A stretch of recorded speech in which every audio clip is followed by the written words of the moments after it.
C'était il y a une semaine. Je venais de recevoir un appel de la secrétaire d'une société où j'avais postulé pour un poste de comptable il y a des mois ou des siècles de cela. J'avais complètement oublié que je l'avais fait jusqu'à ce matin, lorsque mon téléphone me réveilla en fanfare. Monsieur Saïd, Oscar Saïd, c'est la société WWM. Vous avez une entrevue avec le PDG à 9 heures. Ne soyez pas en retard. La voix est métallique, une voix de GPS. On aurait dit un grille-pain qui parle, avec des intonations menaçantes. Remarquez, elle aurait tout aussi bien pu me dire cela de cette façon. Mon vieux, si vous n'êtes pas là à l'heure exacte, vous pourrez toujours aller vous faire voir et faire une croix sur le job. Pas question de rater ça. Oh non, je suis arrivé au bout de ma patience, ou plutôt mes créanciers sont à bout de patience. L'épicier, le boucher, le propriétaire qui me loue la boîte d'allumettes où je vis, le coiffeur à qui je dois encore mes 2 dernières coupes, Mehdi le vendeur de cigarettes en détail du quartier à qui je dois 2 paquets de clopes Marlboro de contrebande, et plein d'autres encore. Depuis le temps où je me cache,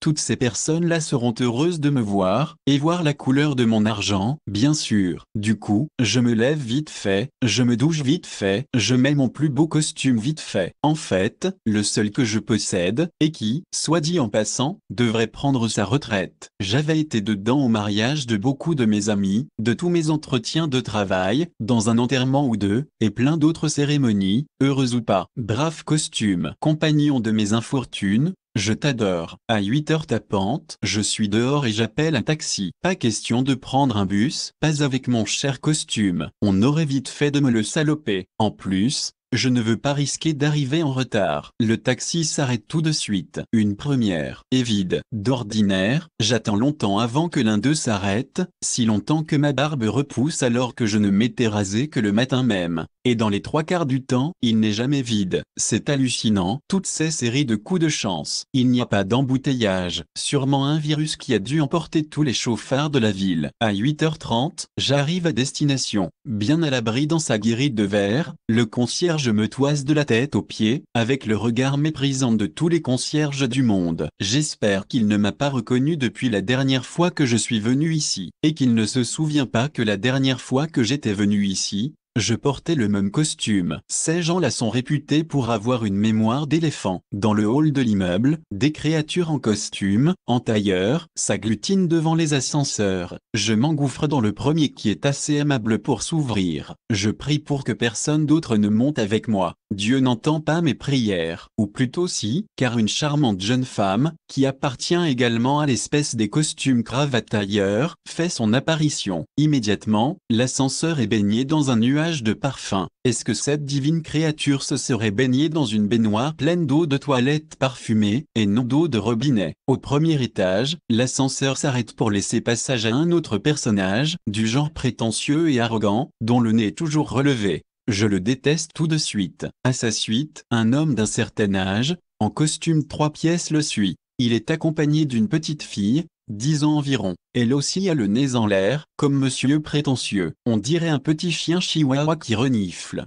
Elle doit être une petite peste de fille à papa trop gâté. Juste avant que la porte de l'ascenseur se ferme, une grosse femme arrive en soufflant et en nous criant de retenir la porte. Ce que je fais, monsieur prétentieux n'a pas l'air d'apprécier. Ses yeux me lancent un regard qui m'aurait tué et foudroyé sur le coup s'ils avaient été un revolver. Il dit d'une voix hargneuse. Bravo, c'est génial. On vient de dépasser la capacité maximale. On aura de la chance si l'ascenseur ne s'effondre pas. Espèce de raciste. J'espère que quand tu vas ressortir de l'immeuble, tu vas tomber dans un égout ouvert et crever tout seul. Ça ne serait pas surprenant, avec ton nez en l'air. C'est tout ce que je te souhaite. L'ascenseur redémarre. Je me sens à l'étroit, comme un fœtus à son dernier mois dans un utérus. Je commence à transpirer et à fondre. C'est foutu pour mon vieux costard fidèle. En plus, la femme ronde n'arrête pas de m'écraser les orteils à chaque fois qu'elle bouge. Ça sent la transpiration, ici, dit la petite peste pour y gâter à l'adresse du vieux monsieur. On ne pourrait pas avoir notre propre ascenseur, grand-père? Je suis choqué, abasourdi par ce qu'elle vient de dire. Ironique, Je lui lance à sa figure de canidé. Tu ne voudrais pas qu'on te livre maintenant un McDo? Des fois, elle me flingue d'un regard glacé, comme si j'étais responsable de la situation et de l'étroitesse de la cabine de l'ascenseur.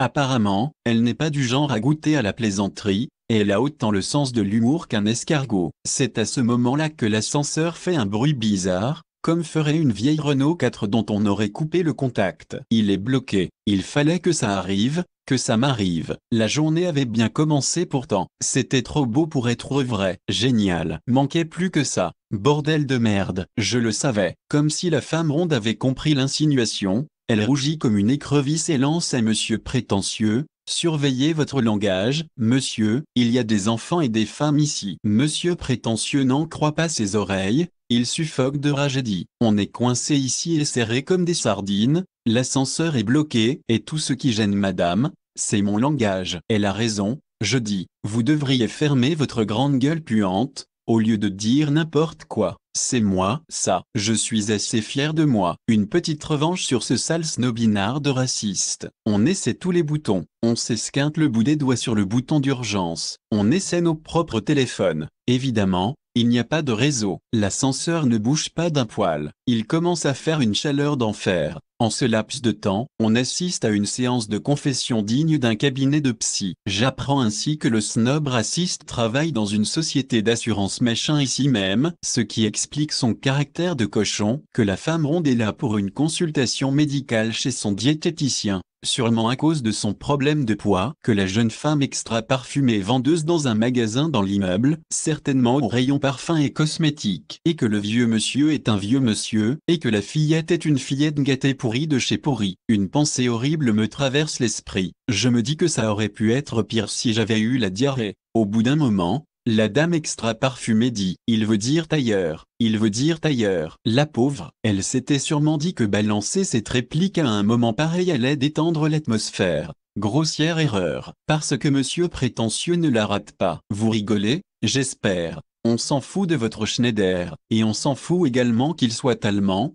sicilien ou martien. Un bon point pour monsieur prétentieux. 1-0 pour madame extra parfumée. 20 minutes passent. Aucun secours de l'extérieur. Je suis foutu, irrémédiablement foutu. Je peux dire adieu à mon entrevue, et à mes chances d'être embauché. Moi qui pensais que c'était mon jour. Je vais rater mon rendez-vous. Pour dire vrai, je l'ai raté. Et tout ça à cause de ces stupides ascenseurs. Et dire que tout l'immeuble appartient au monsieur avec qui ou plutôt j'avais rendez-vous. L'enfoiré, tout ce fric, et c'est même pas capable d'entretenir les ascenseurs. Ici, je dois être honnête et vous avouer que je suis doué d'un énorme défaut, celui de penser à voix haute. Ce n'est que lorsque le vieux monsieur et son scorpion de petite fille me regardent de travers en fronçant les sourcils que je comprends que j'ai réfléchi à voix haute, une fois de trop, et que j'ai raté une belle occasion de fermer mon clapet. Comme la dame aux nuages parfumés, j'essaie de rattraper le coup et d'atténuer la bêtise que je viens de proférer, et je lance à l'adresse du vieux monsieur. Désolé pour le gros mot,